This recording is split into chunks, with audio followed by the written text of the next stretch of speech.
a gente precisa, e não só o grupo, mas também a igreja toda. Quando eu falo igreja, eu não estou falando igreja metodista, igreja sei lá qual, né? Eu estou falando da igreja de Jesus Cristo, né? O conjunto de todas as pessoas salvas em Cristo Jesus. E eu queria convidar vocês para dar uma lida em Apocalipse, capítulo 2, do versículo 1 até o versículo 7. Lembrando que esse texto é um texto revelado de Jesus para a igreja de Éfeso. É uma carta que Jesus ditou para que João entregasse à igreja de Éfeso. Mas se fosse só para a igreja de Éfeso, teria sido entregue para a igreja de Éfeso. Se ficou registrado na Bíblia, e termina o livro de Apocalipse falando isso, né?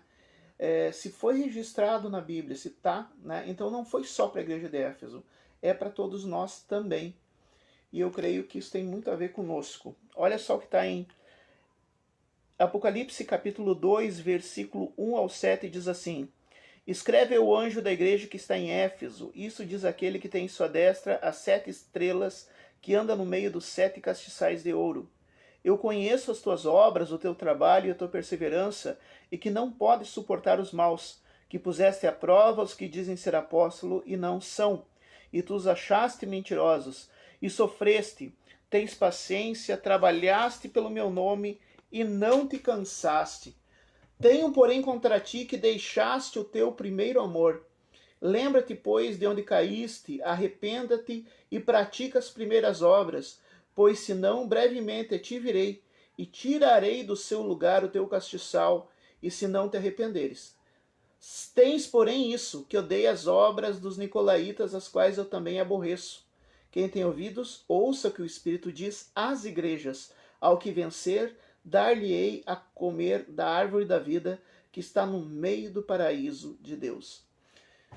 Primeira coisa que a gente tem que entender é assim que Jesus, ele é o dono da igreja, né? A gente às vezes tem as igrejas assim, que se acham que as pessoas se acham donas, né? São membros há tanto tempo, ou alguém que tem um cargo importante, ou, né, seja pastor, bispo, superintendente ou membro mesmo, as pessoas acabam se acostumando e achando que eles são donos da igreja. Um membro antigo, um membro com maior influência, mas a igreja pertence a Jesus. Ele começa a dizer, isso diz aquele que tem nas mãos as 7 estrelas e os 7 castiçais de ouro. Ou seja, as 7 estrelas, ou seja, quem dirige a igreja, e os 7 castiçais de ouro, ou seja, aquele que tem o controle do Espírito Santo, né? Ele que envia o Espírito Santo, ele que dá a direção para que o Espírito Santo dirija a igreja. Uma igreja sem o Espírito Santo não é ninguém. E Jesus é aquele que tem as 7 estrelas, aquele que tem os 7 castiçais, ou seja, ele é o dono da igreja. As pessoas passam, as pessoas mudam. Muda pastor, muda liderança, muda coordenação, muda bispo, e tudo passa. Mas o dono da igreja continua o mesmo. Então, primeiro, quem é que está falando isso? Essa palavra não está sendo falada por um membro, não está sendo falado nem pelo próprio João, não está sendo falado por um título importante, por um apóstolo, por um bispo, por um pastor, não está sendo falado por um membro notório, não está sendo falado, está sendo falado pelo dono da igreja. E ele começa dizendo para a igreja de Éfeso, mas depois diz isso às igrejas. Então, não é só a igreja de Éfeso. E o que ele diz?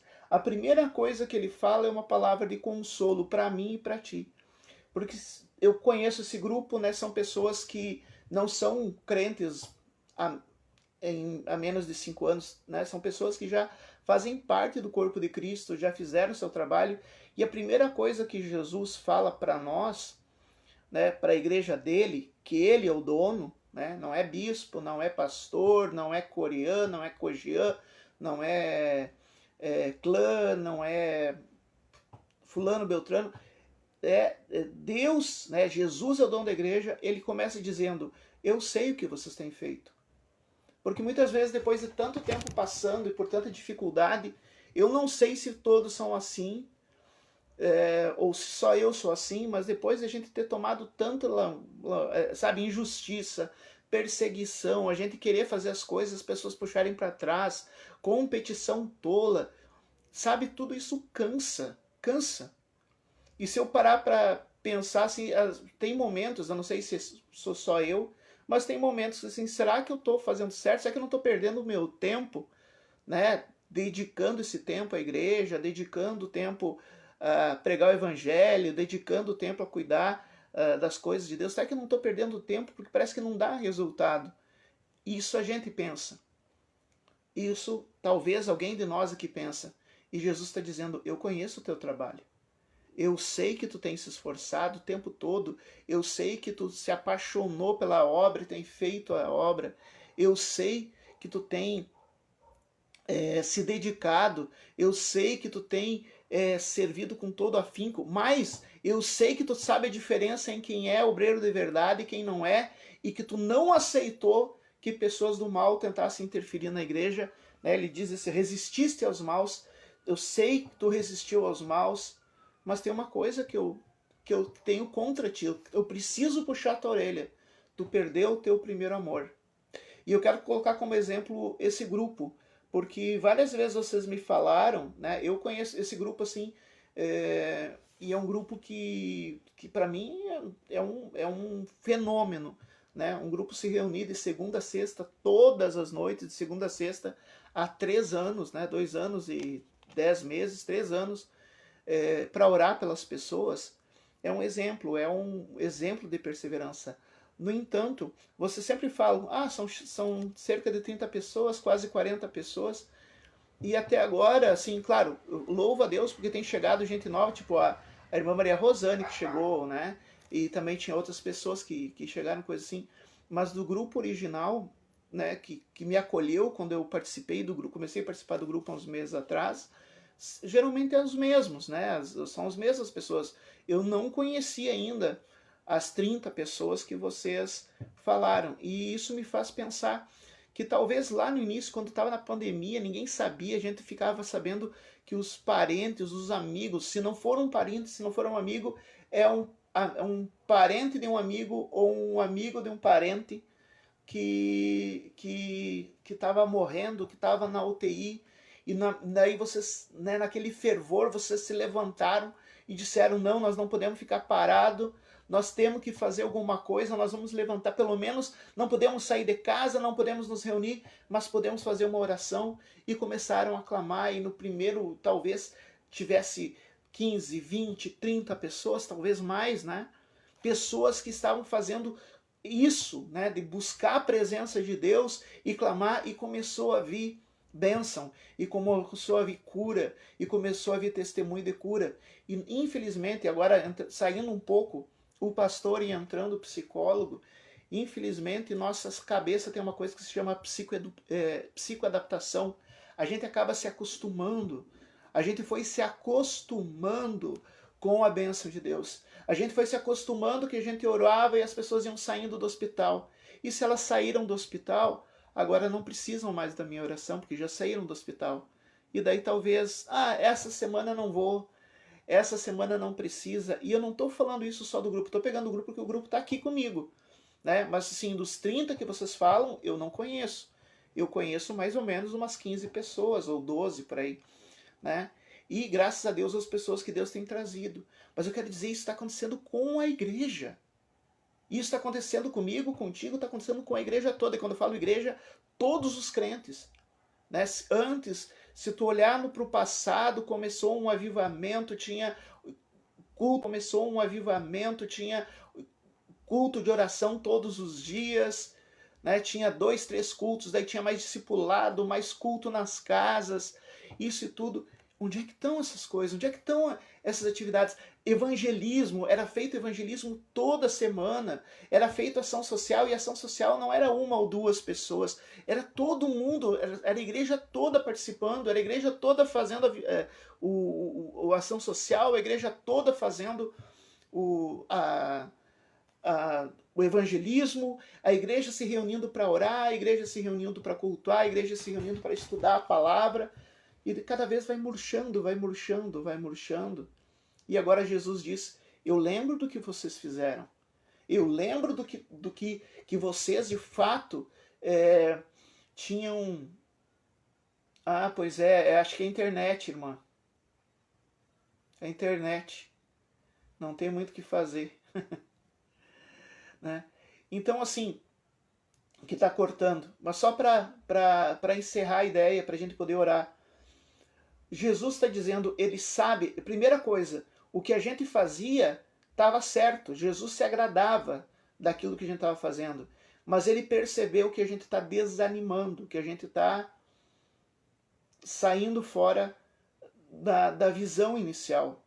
E o que ele está dizendo é para voltarmos a se encontrar para orar, para voltarmos para se encontrarmos para estudar a palavra junto, para voltarmos para sair na rua para atender alguém que precisa, para voltarmos a sair na rua para levar a palavra para aquele que precisa. Nós precisamos voltar às primeiras obras, como igreja e como cada um de nós. Nós precisamos voltar. Ele concorda conosco. Jesus olha para o nosso coração e diz, olha, vocês conseguem diferenciar, vocês são contra os nicolaítas, vocês são contra os hereges que ensinam coisa errada. Que bom que vocês são contra, eu também sou contra quem ensina coisa errada. Mas ao mesmo tempo ele está dizendo, volta então a ensinar a coisa certa, volta a falar de Jesus, volta a trabalhar do jeito que tu tinha antes, volta ao teu primeiro amor. E isso Jesus tem falado para mim, e Jesus tem mostrado que isso tem acontecido em todas as igrejas. Culto de oração, 2, 3. Estudo bíblico, começa assim, grande, e de repente só tem mais 2, 3 também. Evangelismo, sempre os mesmos. Ação social, sempre os mesmos. Testemunho, ninguém dá. Sabe? E isso tem esvaziado a igreja da presença de Deus e tem esvaziado o mundo da presença da igreja. E se a igreja não tem mais luz, se a igreja não tem mais sal, para que ela serve? Jesus vai dizer. Que nós possamos voltar ao primeiro amor. Que a gente possa, de fato e verdade, voltar a fazer as obras que a gente fazia antes. E começando por esse grupo, eu quero conhecer essas mais de 30 pessoas que vocês têm falado, e eu queria que vocês convidassem essas pessoas para estarem segunda-feira, na terça-feira. Eu quero conhecer, sabe? Eu quero conhecer. Falem, olha, sentindo falta. Isso também é evangelismo, porque a gente se reúne, a gente vê a cura acontecendo, mas também a gente se edifica mutuamente. E que a gente possa, no próximo culto, agora está chegando o final de semana, né?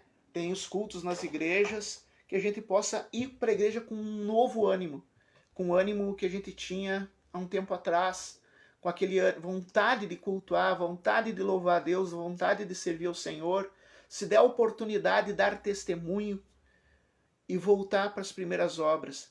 Porque aquele que vencer, quem quer vencer? Aquele que venceu o desânimo, venceu o quê? O desânimo, vencer a apostasia, aquele que vencer esse cansaço espiritual, aquele que vencer esse espírito de desistência, comerá do fruto da árvore da vida. Essa é a promessa que nós temos de alguém que nunca mente. E que hoje a gente possa orar também com autoridade em favor daqueles que estão pedindo. Que a gente possa pensar nisso, voltar ao primeiro amor, voltar às primeiras obras, vencer o desânimo, vencer a apostasia, vencer a desistência e voltar a agir como um crente verdadeiro, em nome de Jesus. Amém?